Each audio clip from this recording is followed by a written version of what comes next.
Hey guys, welcome back. In this video, I'm going to talk about 3 ways that you can get your trees for this coming spring planting season for free or no cost at all. There's actually 2 ways that you can do it for free and 1 for very low cost. So it's midwinter right now when I'm filming this video, and this is the perfect time to be planning for your spring planting. So if you are thinking of planting trees this spring, if you can put a little bit of this legwork in now that I'm going to talk about in this video, it's going to set you up for getting way more trees for a much lower cost or no cost at all potentially, versus trying to fight the crowds at a greenhouse and pay way more money for them if you were to wait till the springtime.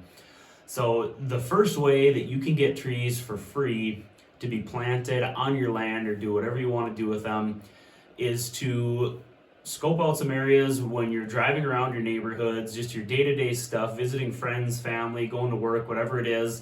Scope out overhead power right-of-ways that are following the road corridor, or the whether it's just outside the road right-of-way or on private land.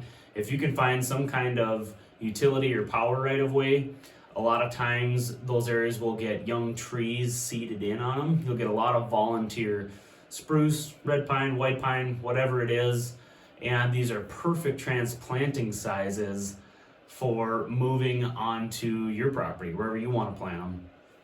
So here's the key with this. You got to get permission to go dig them up, of course, if they're on private property. And the other thing is you definitely want to call in a utility locate. Here in Minnesota, we call it the Gopher State One Call, but it's a free service. You just call in the area where you're going to be digging, and those utility companies by law got to come out and mark wherever they have utilities. You don't want to hit underground power, obviously. So think about that. But if you can get permission from these people, it's actually a pretty high hit rate on getting a yes from them, because they're in a power line, overhead power right away, or some kind of utility corridor where that vegetation is managed anyways. And so that's what we've had success doing with people is, you can explain to them that, hey, I'm so-and-so, I live in the area, kids go to school over here, and I was hoping to dig up some trees. I noticed you guys have some on your property here where that power line is, and, just so you guys know, the power company or the cooperative or whoever owns these utilities, they're gonna come out and mow those trees here one of these years, or they're gonna spray them with herbicide to kill them. And so it makes sense for people to let you go dig them up if there's some there and they're living. We've been doing this for years where we're at, and it's worked really well. And it's a way to get a ton of free trees. You can just bring the pickup off the road there, get a bunch of little containers to put those trees in. One thing we've actually done is, in order to maximize production, you can actually dig these up with a spade shovel and put them in an Otter Sled. Just stack those clumps of dirt with the trees in them in an Otter Sled and get a couple guys, pick that sled up and put it in the back of a pickup. And then you can hook it up to an ATV and just drag that sled right out to your food plot or your habitat improvement areas, whatever projects you're doing on your land. So that works really slick. So that's the first way that you can get free trees lined up for this fall. You got to line it up now. You want to be scouting them out right now, talking to those landowners, getting that permission lined up, because when the spring comes, it's all weather dependent. You got to get those trees in the ground immediately after that frost is out. So there's a timing thing that's really important. So you don't want to kick the can on this and kick this down the road and think, I got all winter, I got all spring to figure this out. No, you don't. You want to line this up now, so that when the frost comes out of the ground, you're spading those trees in, those transplants, and you got the best chance of survival on them. Okay, so the second way I'll talk about getting low-cost trees for this spring is going through your local soil and water conservation district. Here in Minnesota, we have many SWCDs is the acronym, and they have tree programs. So you can buy trees at these places for $1 to $2 per seedling tree. So they're usually the small trees, perfect plant transplant sizes, but they are bare root when they arrive from these places. You want to get those orders in now. It's the very end of December when I'm filming this video. I know our tree order form has already come out from our county SWCD, and those trees are limited in number and they sell out. And so you don't want to be the guy, wait until end of February, early March to be ordering your trees, because they may not be around there. A lot of the best trees, your white pines, your white spruce, I don't know, your red splendid crab apples, all the cool stuff tends to sell out right away at these SWCDs. At least that's been my experience. So, that's going to be a way better deal than trying to go to a greenhouse and buy some conifer tree, a big spruce tree, a potted spruce tree.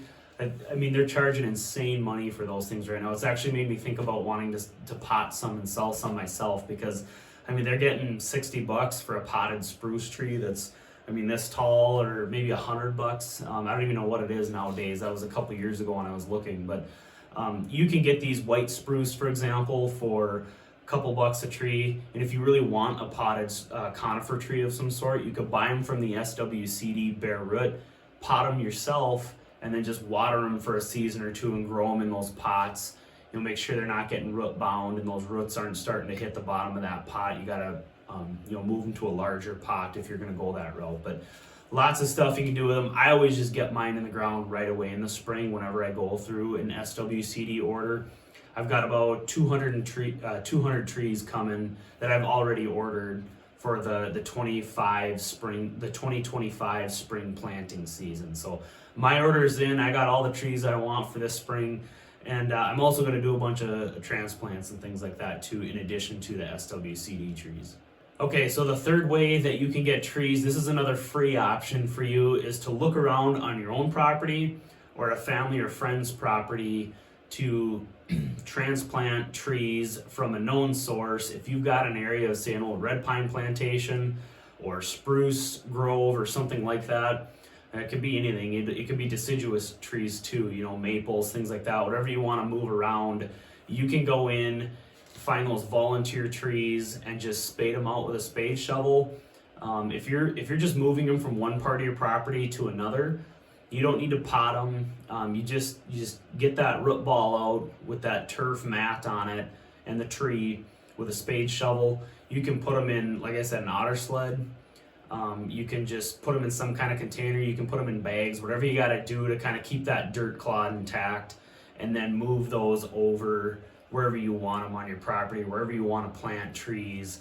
That's another way that works really well. I'm always moving trees around on my property. The volunteers, that is, I'm transplanting those volunteer trees over to different parts where I want screening, habitat projects, where I want more conifer in a predominantly deciduous area. If you are going to plant trees, make sure you have a way to protect them from deer browse.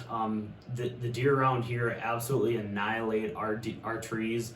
All your deciduous trees, like your maples, anything like that, willows, aspens, any of that kind of stuff is going to get browsed really bad. Your fruit trees, red splendid crabs, Midwest crabs, any kind of fruit tree really is going to get browsed by the deer if it's below the browse line. And of course your pines too, white pine, red pine, jack pine, balsam, those are all just like candy to the deer. So make sure you got a way to protect them. With my fruit trees, I tend to use the metal fencing just because I want to keep bear off of them once they start bearing fruit. And that's just a more long-term solution. A lot of you guys know we sell browse blockers, my dad and I, and so that's a product my dad came up with that protects the tree. It's a reusable net system that attaches to the tree.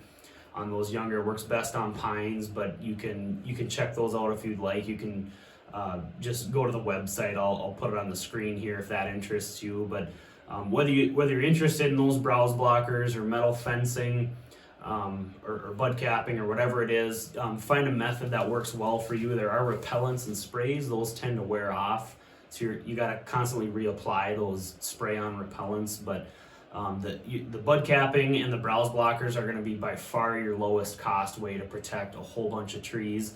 That metal fencing around your trees is a more permanent solution, but it's just cost prohibitive. If you got to go to Menards and buy a 50-foot roll of welded wire fence, you can only do a few trees, and you're talking hundreds of dollars if you got to buy a few rolls of that, those 50-foot rolls of welded wire fence. So I save that for my best fruit trees, but everything else gets a browse blocker on it. Those work better than bud caps, and they're reusable, and they're also really low cost. So whatever works well for you, have a system to protect your trees. If you're putting this much effort into moving them, transplanting them, knocking on doors, stuff like that, And if you're buying them from an SWCD or a nursery somewhere, that can still get really expensive. I still spent a couple $100 on trees this year, just through our SWCD. So, a fourth option, maybe I'll call it a bonus option here, is you can get trees through nurseries, and you can find good deals out there. It's just harder to come by, and it's less user friendly than the methods that I talked about, and you're probably going to be paying more than what you would through a county cooperative or SWCD of some sort, like I'm talking about. So anyways, these are the methods that I love. I have a lot of fun with it. Do me a favor and subscribe to the channel if you guys appreciated the video. Take care, and I will catch you on the next video.